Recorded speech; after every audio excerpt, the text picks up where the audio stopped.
Hello everyone, welcome to my channel. I'm Juan the Yarn Addict and I'd like to welcome you to another session of Whipping It with Juan. Whether you're new here or you're returning back to the channel, thank you so much for checking out today's video.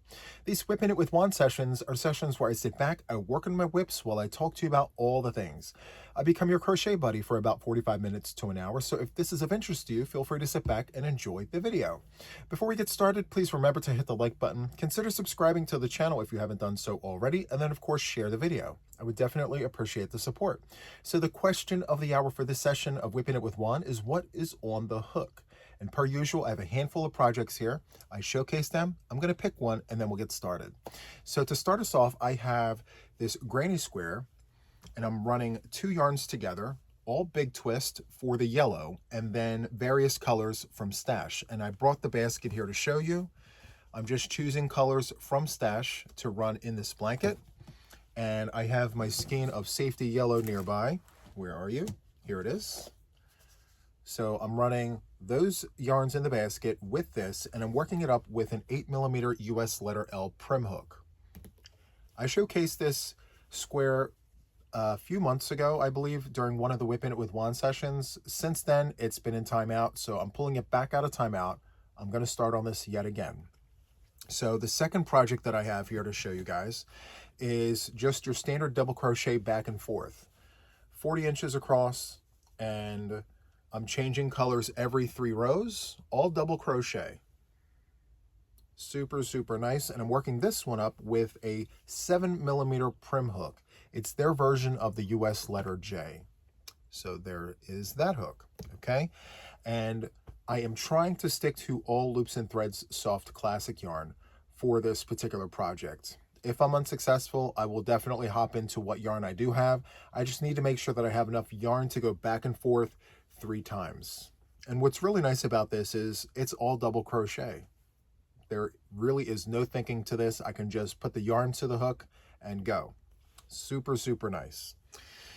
Okay, so the next project and the final one that I have for this session is one that I've had in timeout multiple times. I really need to get this one done. This is a blanket that I'm making for myself, all in DK weight yarn. And the yarn that I'm using is Line Brand Mandala Bonus Bundle in the colorway Satyrs. Super nice. And I am working up a Timber Trails blanket. So here it is. So this is what I have so far.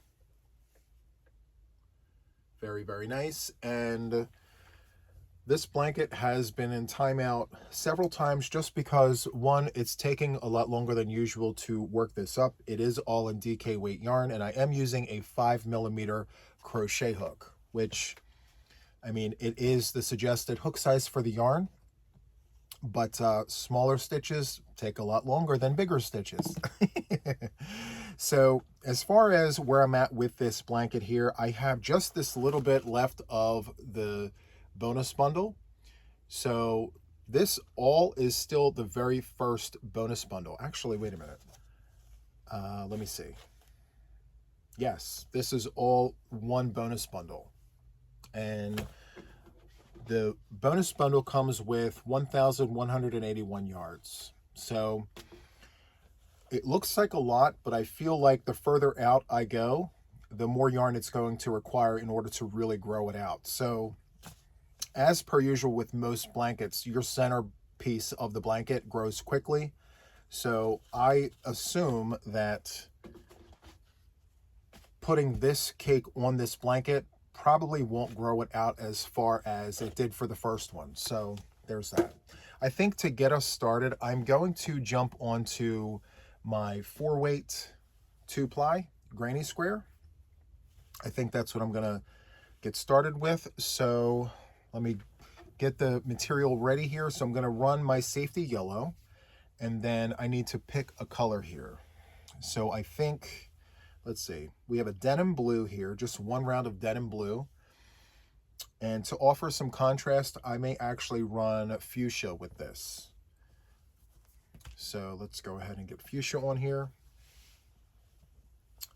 It's a little chilly in the studio. That's why I have this shawl for all on. I made this for myself a little while ago. I showcased it and talked all about it. It's a little chilly today, so I have this on to keep me nice and warm. I didn't want to put the heat on just because I feel like once the sun comes out, it's then going to be too hot throughout the entire house. So I said, you know, I'll just wear this, stay nice and cozy, and then once it warms up outside, it'll naturally warm up in here. So anyway, I have my yarn situated finally. I've assumed the position. I always laugh at that. So I don't know if you noticed this, but the whips that I chose to showcase today all had different size crochet hooks. So a 5, a 6, a 7, and an 8. I don't know how that came to be, but I didn't notice that until just as I was explaining it. And I'm like, peculiar in a good way. Okay, so just to give you some insight on this square, I originally was planning on just making 4 of these and then just joining them all together, the 4 quadrants of a square. Again, the goal here is to go 40 inches by 40 inches, and this square is 20 inches by 20 inches. So the original plan was to make 4 of these, join them together, and then just do like 1 round of a single crochet, and then this donation blanket would be done. But at the 13th hour, I decided to just continue on with this because recently I've done, I think, 7 or 8 donation blankets, all done in the offset V-stitch in the round. And I just wanted something a little more wholesome. So I'm just in the mood to go further with this. So change of plans, which sometimes happens. It happens. So let me go ahead and just do a standing double crochet. Because I've already tied off and sewed in my ends, I'm just going to join right in the corner, any corner. Okay, so standing double crochet, and then I'm just going to go ahead and I'm going to take this fuchsia out of the basket there. Okay. So, yeah, I sometimes when I put projects in timeout, they come out of timeout and they transform into something else. And to be perfectly honest with you, I think sometimes it's necessary. Sometimes I think it's needed because not always, I mean, but sometimes we put things in timeout because we're just bored of it or we're not sure if it's speaking to us anymore. And I think sometimes when we make changes to projects, it's okay to make changes. You know, not everything has to be in black and white. So with a lot of my projects, I would start with one vision, and then as I work through that vision, I notice that I need to change something or I may need to edit. And it winds up being something completely different than I thought of when I first started it. So I say all that to say that it's perfectly normal and it's absolutely okay to make changes to your project if you feel like it needs to make a change. And I think it's actually healthy, you know, to make modifications and adjustments to projects and things like that, because at the end of the day, this is our creativity. And sometimes our creativity has a tendency to be fluid and it shifts, and it's perfectly normal. So I say all that to say that this project here began with the idea of 4 quadrants coming together into one blanket, and I was featuring the neon color mashed with stash yarn. And I wanted to really find a different way to incorporate leftover balls of yarn that I had in my trays to put into these donation blankets. So, yeah. And I'm okay with this. I think that this is a great idea. I mean, it's not groundbreaking. It's not anything new that anyone hasn't seen, but I think for the cause, for the donation blanket, I think this is good. And besides, I recently did one where I had the 4 squares. I did the anniversary cakes. So the slices of anniversary cakes, I did 2 in the solid colors and 2 in the striped colors or variegated. It was Book Club and it was Prismatic. Those were the 2 colorway names. And then I had a cherry red and then golden, like a golden yellow. So after having done that, I said, okay, well, not so bad. And I actually worked that up with this very hook. So it was really nice to work up, but you've done it once, and maybe we give it some time before we do that same thing again, that same concept. So that was kind of my thought process there. And then on top of that, I was like, okay, well, I don't want to finagle with the scrap yarn. So I'm not exactly sure if I'm going to get even amounts of rows with the different sizes of yarn that I have. So I just wanted it to be easier to work through. Now, for my donation blankets, as I mentioned before, depending on when you're seeing this, as of right now, I'm at 44 blankets. The goal is to get to 76. I had 26, and then I reset the clock back to 0, and I pledged to do 50 additional Boggy Creek blankets in honor of Nana June. So altogether, to complete my season of blankets, I need 76 blankets, and I'm at 44 completed blankets. So I'm well on my way, and I feel like I'm at a place where I think I can attain my goal. I'm not worried at all. The goal is to do 3 blankets a week, and if I do more, great. If not, that's okay. There may be weeks where I do more later on. So last week I only accomplished 2 blankets, but every week before that I've done 3 or better. So I think we're in a good place.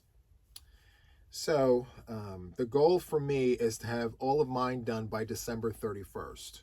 Now, I learned that the holiday postal rates are changing mid-January. So I'm not sure if they've extended the date to send the blankets in, but if they did, I think that's going to work out perfectly, because the postal rates will come back down after the holiday season, and then the last of the Boggy Creek blankets can go down to Florida. So if you're new to what I'm talking about, Boggy Creek and Florida and all the things, so Camp Boggy Creek is a children's camp in Eustis, Florida, and it's a camp specifically for chronically ill children. And I was there last year. I helped deliver the blankets. We had 3,255 blankets last year, collectively as a whole. I was one of the depots. People were sending me blankets and all the things. We had a hashtag, fill that truck. It was a great season. Anyway, Camp Boggy Creek is a place where we donate blankets to, and these blankets go to the children as just a memento. They actually use it while they're there, and then they take the blankets home with them, and they keep it as a keepsake of their time at the camp. So in addition to the blankets, they also have tumbleweeds. So they wear these tumbleweeds. It's a big puff ball that they wear on a necklace, and when the kids do random acts of kindness, they take the strands off of their little poof and they tie it onto the person who did something nice. And the goal is to have all of those little strands off of their necklace before they leave. And instead of having it right here, they have these little ties all around their neck.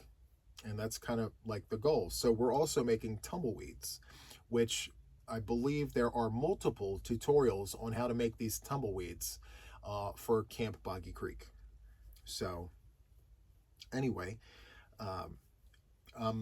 again, making more blankets. Now, last year, between me and my mom, we donated somewhere around a little over 50 blankets.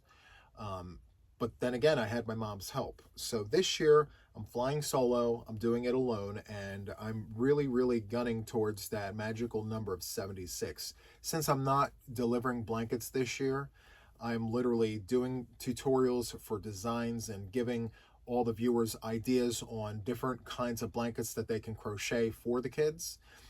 I'm really focused on getting all of my blankets done, 76 in total.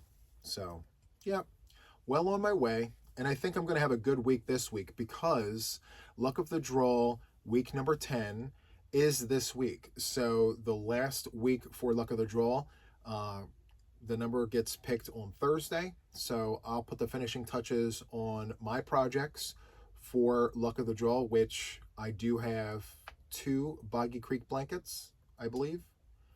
2 Boggy Creek blankets? I'm not sure. I think one Boggy Creek blanket, and then a hat and scarf set, I believe. Anyway, I have those projects. So I'm going to have a good week because I have some blankets done already, and then I have my luck of the draw blankets.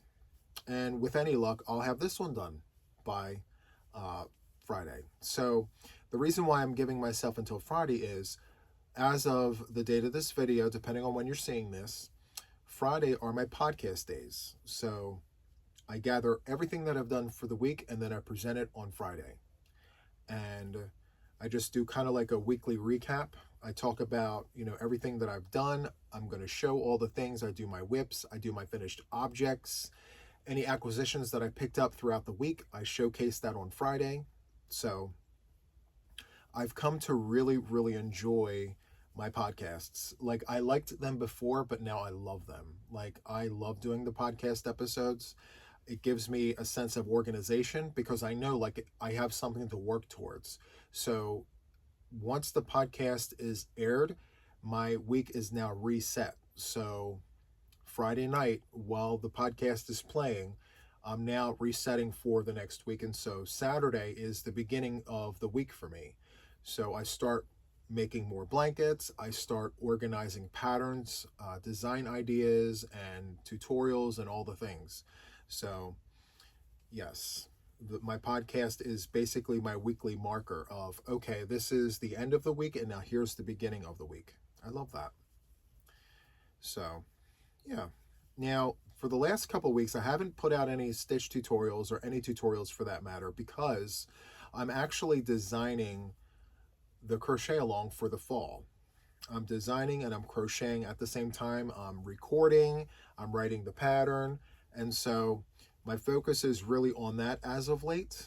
And so sometimes there will be moments where there's a gap in, like, tutorials or any specific type of content, and that's usually because I have something big coming. So recently I celebrated my 2-year podiversary, and on that podiversary I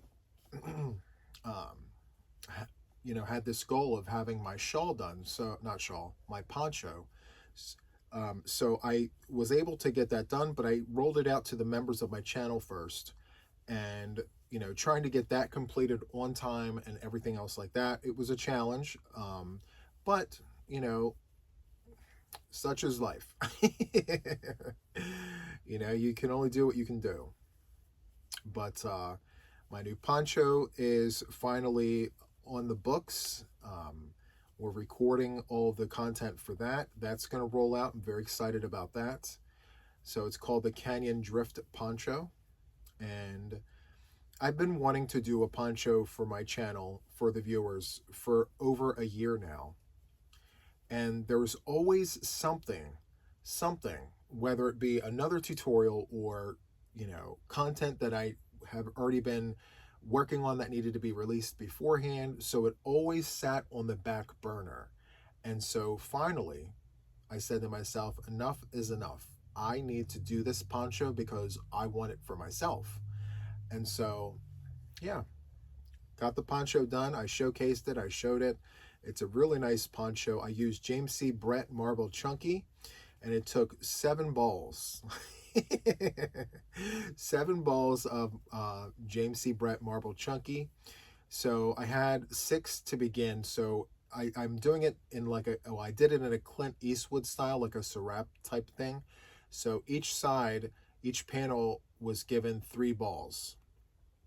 And truthfully, it would have been enough, but I decided to extend it. I like everything supersized and big, so I took a 7th ball in a separate colorway. It was similar, but it is different. It's more of a charcoal brown, earthy tones, whereas the MC6 colorway that I have on there has aqua and more earthy tones, but more colorful. Anyway, I used half of the 7th ball to add another section to each panel to extend it out a little more. And while I don't regret having done that, now that it's, together, assembled, and I'm wearing it, I could have done without having to do that. So 6 balls is all that's necessary for my size. Now, I'm an odd one because I stand 6 foot 6 inches. Not everyone's going to need that much yarn. So in the written pattern that I will have released, you will then be given the multiple to make it to a size of your liking, which is nice. So anyway, very excited to have the Canyon Drift poncho roll out to the channel. Stay tuned for that. You know, after having done so many offset V-stitch blankets, it's actually kind of nice to do just your standard granny stitch, 3 double crochets in each space. It's really nice. Now, I don't chain in between my grannies. I try to keep the holes as small as possible. I mean, there will be gaps, there will be holes, because you're literally jumping over 3 stitches at a time. But to minimize that, no chains. The only chains that I do for my granny square blankets are in the corners, and I only chain 2 chains. That's it. Now, the way I do my granny squares, I flip every round. I like to see the fronts and the backs of my stitches, and it keeps my square perfectly squared, which I appropriately named the tutorial the perfectly squared granny square, because of how I construct my square by flipping every round. And then I do the half double crochet join. It keeps it perfectly square, you know, because of how I hold my hook and how tight I am with my tension. My stitches tend to lean, and just to prevent the leaning, I flip my work. But then in hindsight, I look back at it and I'm like, that's a really great concept, to just go all the way around and then do a half double crochet join and then flip the work, turn the page, as they say.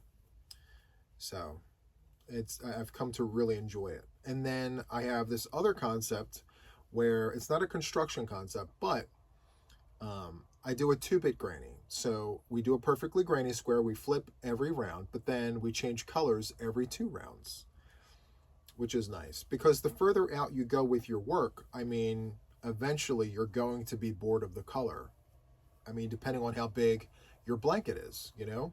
So I said to myself, how can I work this granny square up without being bored of the color? And the answer came to me very quickly. Change the colors every 2 rounds, because it's about at that point where I say, okay, now I'm getting tired of this color. It's time to give. And by the way, I think part of this comes hand in hand with the fact that I absolutely love variegated yarn. Like, I just absolutely love it. Vintage, more vintage than anything. But like, if it's not vintage, literally anything that's got rapid color changes, or, you know, slow color changes mixed with fast, I love all of it. You know, I find it very exciting. And I'm even considering on doing a video just showcasing variegated yarn, you know. And a lot of people stray away from variegated yarn because they're not exactly sure how to run colors with it. Like, what kind of colors make sense with the different types of variegated yarn. A lot of people just look for one of the colors in the mix of the yarn and just go with that, which is perfectly okay. But at the end of the day, it's very conceptual in terms of like what you want your work to look like. You know, it's subjective is the better word, I feel. It's very subjective, because what I see with my work may not necessarily be the same thing that you see with your work. And where do we find that happy medium where we can say, okay, well, regardless of how you feel or I feel, this is probably the best approach when looking at variegated yarn and how to work it. There is a process for that, and I'm thinking about doing a video on it, because, you know, while there is no universal love language for variegated yarn, again, it's subjective, and, you know, what you see may be different than what I see, like I just said. At the end of the day, you should be able to work with that yarn and understand the concept behind wanting to add colors, and understanding like, okay, maybe I need to edit some of these colors out because maybe adding more colors than what I'm looking at is too much. sometimes too much is too much, you know? And then knowing, okay, well, perhaps I need to add these other colors in with the variegated yarn because there are no colors. For instance, you have a colorway from Red Heart Super Saver called Newsprint, and it's got muted taupes and creams and black. You know, it's very like monotone, monochromatic, right? But it's different shades of a mixed colorway there. Well, sometimes it's necessary to add color to a busy yarn like that because that busy yarn has no color to it. And, you know, if you're going to try to change the effect by bringing color, you're introducing color to a very bland mixed yarn. Well, it's necessary, you know, and you got to ask yourself, okay, what kind of color story do I want to add to that very quiet mixed colorway there? So options are endless. And then you have colorways like Icelandic, where you've got your blues and your, you know, several different colorways in there. Let me look up there. So it's different blues and grays. So you have some muted colors in there, right? Like the grays, and then you have the blues. So you have to be careful on which colors to add, you know? So there's a lot to discuss when it comes to variegated yarn, because and by no means am I the expert, right? But I feel like I can share what I know with the understanding that it's all subjective. Because I feel very strongly that I could sit here and tell you what I think would look good, even from, you know, a diplomatic point of view. There will be people out there that completely disagree with every single thing I'm saying. And that's okay. Disagreement, I mean, disagreeing is very healthy. I think it's perfectly okay, you know? But as someone who prefers to work with variegated yarn, I mean, you know, sometimes the sense I make may make better sense than the next person who works with variegated yarn, but maybe on a different level, so to speak. So we'll see. Who knows? All right, so half double crochet join. Let's go ahead and chain 3, 1, 2, and 3, and let's turn the work. Okay. I gotta tell you, this fuchsia with this safety yellow looks really nice with this. It's very, very busy. But you know, it's for the kids. And, you know, kids, in my opinion, they like to see all the things. And this blanket is going to give them something to see. Maybe they'll need to put sunglasses on first, because this safety yellow is very bright. Very, very bright. Love that. I'm not sure if I'm going to be able to work on another project. If I do, I'm probably going to pick up my double crochet stripes with the 7mm hook, just because it's pretty straightforward. It's the same stitch back and forth, only for 3 rows. Now, that should be a blanket that I finish quickly, but believe it or not, it's not one that can be worked up as fast as perhaps my offset V-stitch in the round. Because when I do my granny stitch, it's 3 double crochets in each space, but the offset V-stitch, you're only doing 2 double crochets, but with 1 chain in between. So the time that it takes to do that 3rd double crochet, or that middle one, you're saving that time, and it flies very, very fast. Love it. And you would think that it would be like really light and lacy, but there's some heft to that blanket, you know, which is really nice. So anyway, I have a tutorial for that on my channel, if I haven't mentioned that. If you're interested in doing that, for both left and right-handed crocheters, I do have a pattern available on my Ravelry if you're interested in that. My Ravelry is JuanTheYarnAddict, all one word. So I have tons of things on there, including free patterns if you're interested. Check me out over there. Let's see here. This is actually going quite nice, if I say so myself. The question becomes, am I going to be able to get 2 rounds of this done? Now, this is not a 2-bit. I've changed, like for this orange here, I only did 1 row here. And then the denim blue, I only did 1 row. These other color, oh, and no, that's purple was 2, red is 2, and this light blue was 2. And I got to tell you, the light blue with safety yellow, I wouldn't recommend mixing those 2 colors together.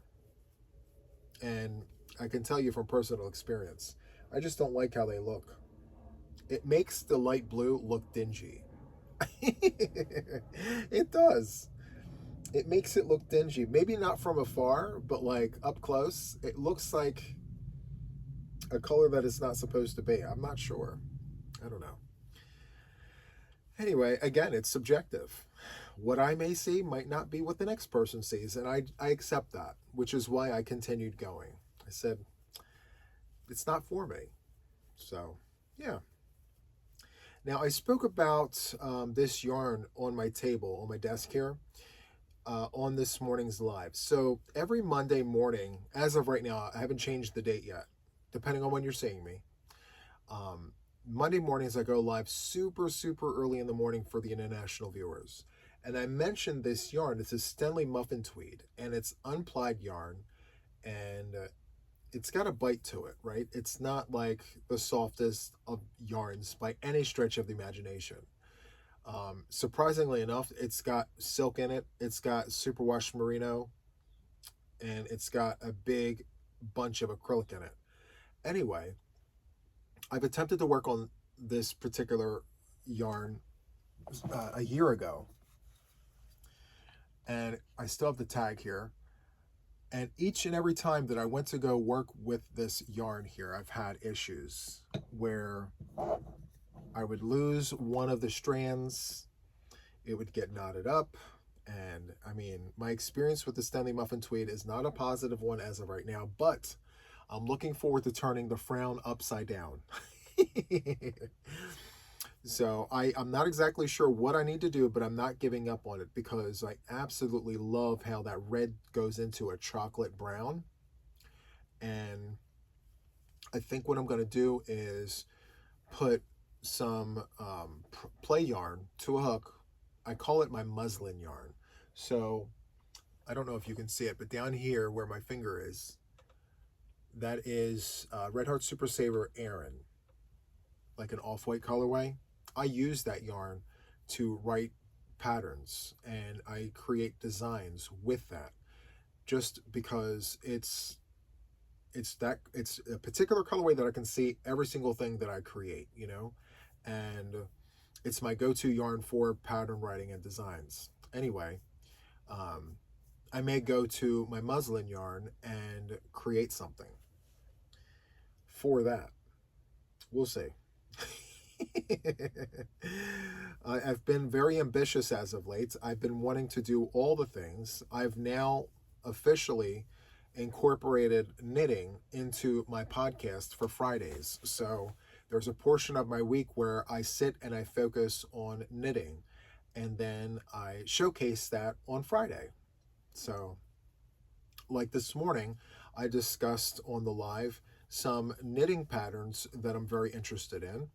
Now, see, as a crochet designer and pattern writer, I am not really interested in looking at other crochet patterns and designs. I'm like, crochet-wise, I'm in my own brain.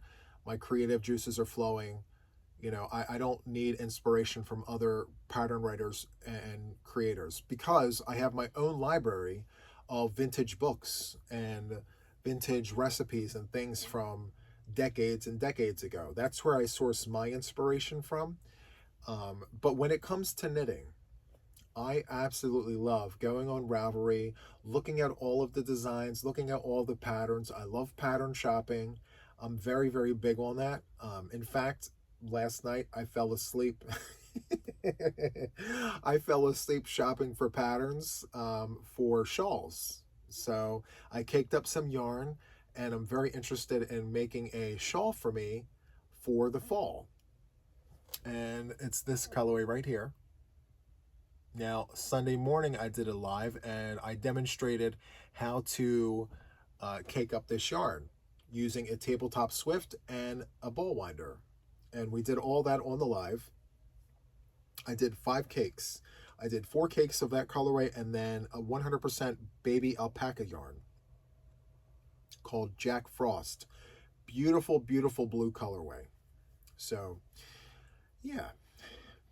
I went pattern shopping. I get super excited about it. So I understand the excitement for the crocheters and how, they look for patterns and designs, and I love it. I love that for them. But just as someone who sits here and writes crochet patterns, I mean, no.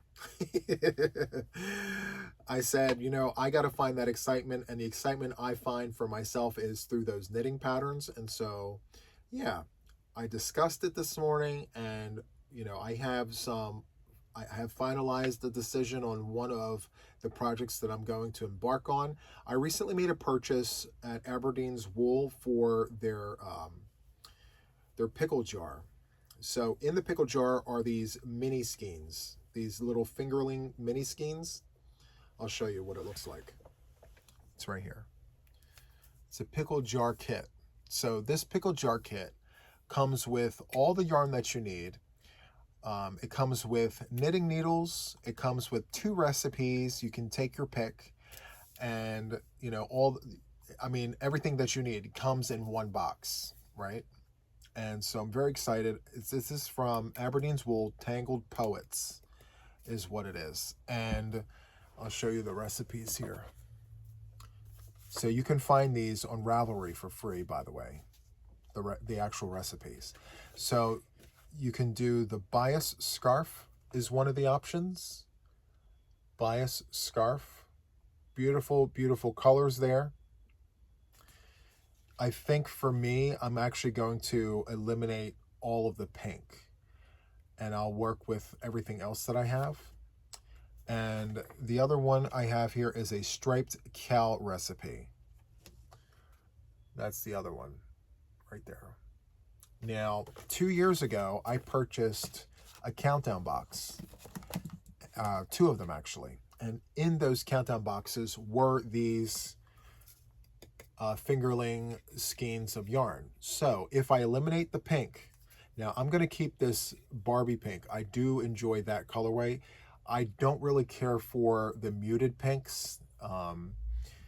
Yeah, I don't like the rose color, the Victorian pink. I'm not into any of that. So all of those colorways will be excluded from my bias scarf. But I will go into my stash where I have probably twice the amount of these in a bag. And for each one that I trade out, I'm going to put one in. In fact, what I may do is dump this entire jar out on the table, look through all of them, and pull the ones that I don't want in my project and replace them with the ones that I have. And then the pinks that I don't want, I may put them in an organza bag and gift them to the viewers, because I don't have a need for them. I will never work with them. So, and I'm sure someone out there in the YouTube universe would appreciate what I don't really care for. I mean, it is what it is, right? My aversion to pink is a long-standing one. I've talked about it many, many times. And for those of you guys that do not know this, I have 10 sisters, okay? I am number 7 of 11. And my entire childhood and most of my teen years were spent listening to my sisters scream and fuss and fight over the color pink, whether it was a pink brush, a pink barrette, pink sheets, pink slippers, pink jellies, the shoes from the 80s. I mean, it was always fussing and fighting over the pink, and my pink is better than your pink, and blah, blah, blah. And, for the longest time, I kept it to myself. And then I said, you know what? I need to let people know that I don't really care for this color that everyone absolutely loves, around me anyway. I know there's other people out there that have this aversion to pink, and that's okay. I mean, it's nothing personal. If a pattern that I have to work for whatever reason calls for pink, I will use it. With silent protest, I will use it. However, that comes with the understanding that I also understand that there's people out there that absolutely detest and have an aversion to purple. My favorite color is purple. In fact, my favorite color is dark purple. The darker the purple, the more I love it. So the square that's right by my head, right here, believe it or not, it looks like it's empty, but it isn't. That is the purple that I absolutely love. And I personally know people who cannot stand this color. So I get it, you know. Some people don't really care to hear that, like, I don't like pink. But I say it all in good fun, you know. It's perfectly okay. It is what it is. But at the end of the day, someone's going to get some free pink hanks, right? And that's kind of awesome, if I say so myself. So, yeah. There's another colorway that I don't care for, and you don't see it on my wall. And it's called peach. And before anyone says, well, peach goes great with purple, yes, I know, but also I just don't care for the color. It's not an aversion. I will work with it, okay? I don't dislike it as much as I dislike the pink.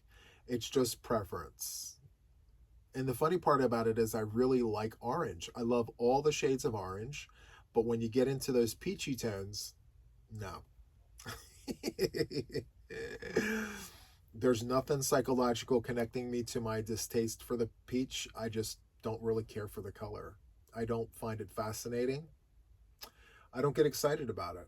I have coral. I like the coral colorway, but there's just something about that peach. Do I have any peach in stash? No, I do not. Actually, I think I have one skein in the upper corner up there, which that's going to very quickly become share yarn. I don't care for peach. Peach and pink. No, thank you. Now, to my surprise, believe it or not, I have recently become very excited about green.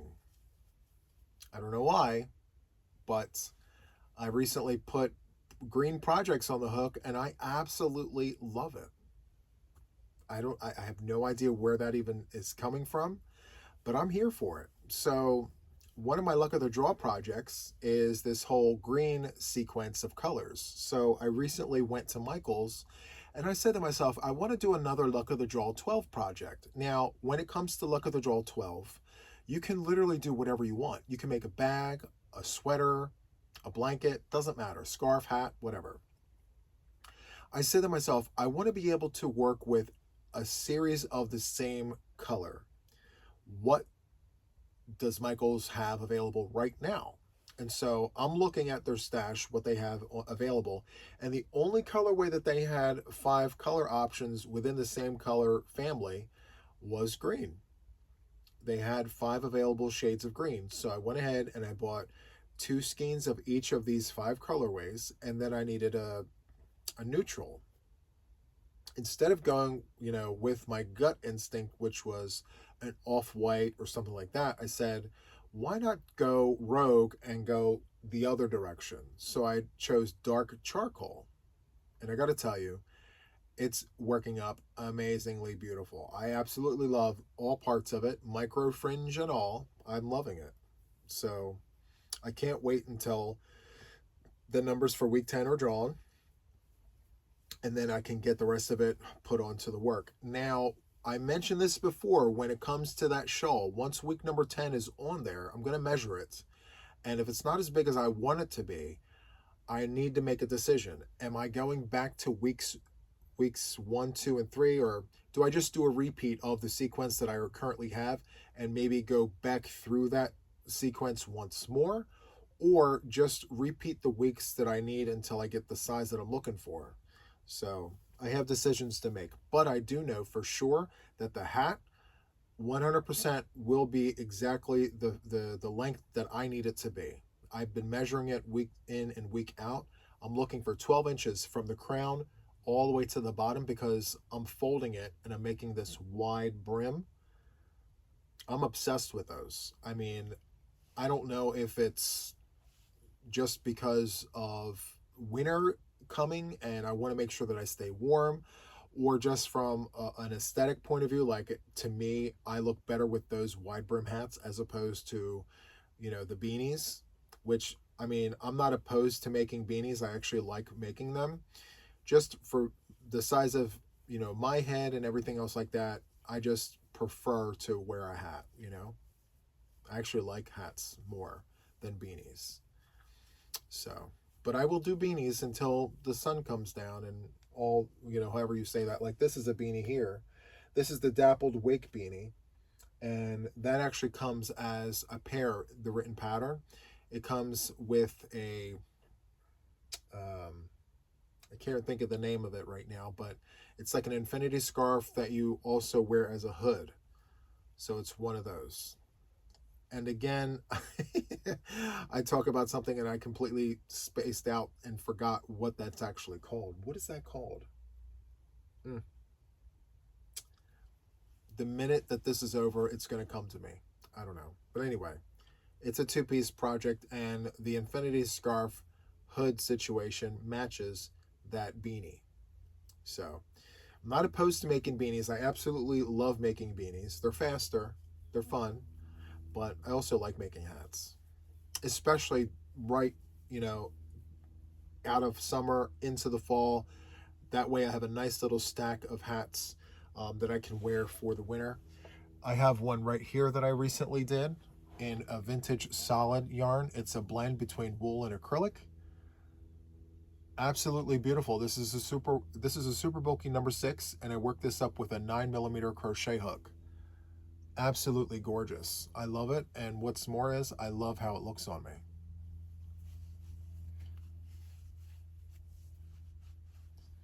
Like, you can look at my head and you know 100% I'm warm.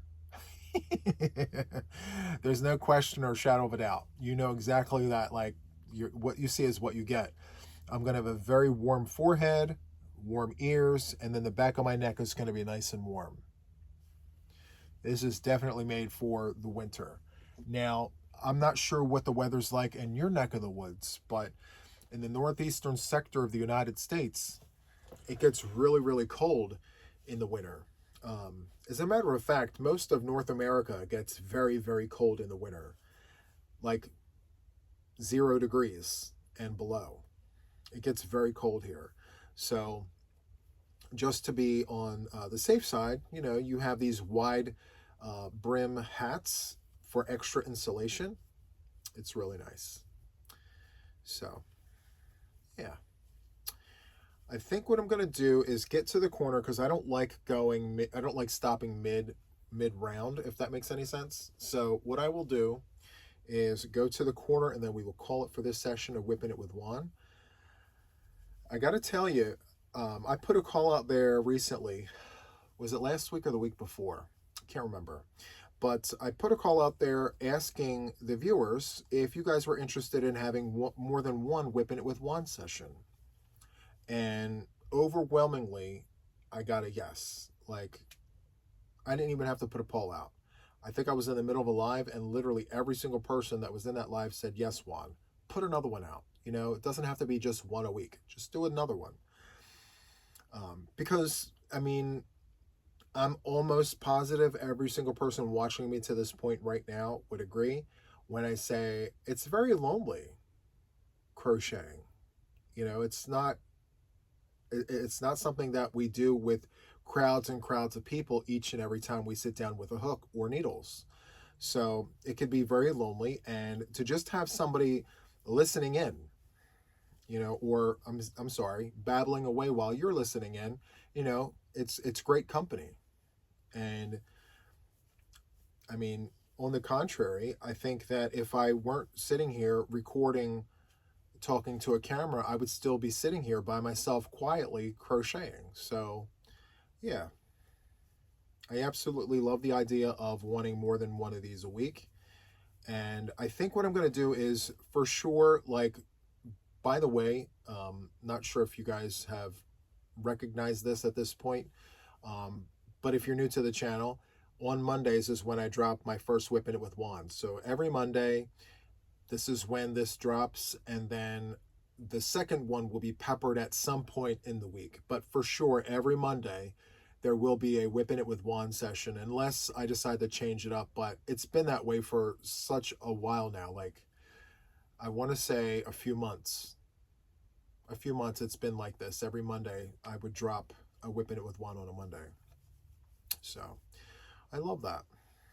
And by the way, if by chance you finish this Whipping It with Juan session and you feel like you need some more crochet company, I have an entire playlist of these Whipping It with Juan sessions. And there are a lot of videos there. I think just Whipping It with Juan sessions, 86 of them. I think there's 86 already in the playlist where you can literally just play that list and put me on for background noise. I can keep you company all day long if you want, you know? And I'm just sitting here babbling on at the gums, talking about all the fun yarny things. And I also want to say that at any given moment in time, if you are listening in and you have a question or there's a topic that you would like me to discuss, feel free to sound off in the comments below, even if it's in an older video, because whenever a comment is dropped on any one of my videos in the studio, I get a notification regardless of the video. Whenever a comment is made on my videos, I get that notification, and then I go through those notifications, and if it's a question, I will jot it down on a sheet of paper, and then I will make a point to discuss it in another video. So yeah, it's a very effective way to, you know, because another thing too, like, yes, you can email me your question, but how awesome would it be for you to just leave it in the comments, right? And then I address it, and how many other people might have that same exact question? So it's really helpful to have those questions out there, because it's very helpful for many people, I feel. So anyway, this Whipping It with Juan session has gone very, very quickly. And I mean, before you know it, these Whipping It with Juan sessions are over, you know? I thought about doing like an extended version, but to be perfectly honest with you, I think that for the most part, I've kept them all the same length of time, and I kind of like that. If I'm going to do anything extended, it's probably going to be like a live stream. I do like doing those, especially verticals. I love doing extended verticals because the camera in the other angle, it shows more in the other way. So like if I'm doing a demonstration, it's nice having the width of everything, but it's also nice to have the length of the image. So yeah, I love doing extended content on the other, you know, in the other way. So anyway, okay, I made my bunny ear. Let me show you the work. That's what we've done. Very nice. So that is all I have for this session of Whipping It with Juan. As always, it's been so much fun. Please make sure to do all the things. If you really like these, feel free to hype up the video. I would definitely appreciate that. Hit the like button, do all the things. All right. So that is all from me for now. And until the next one, take care. Bye.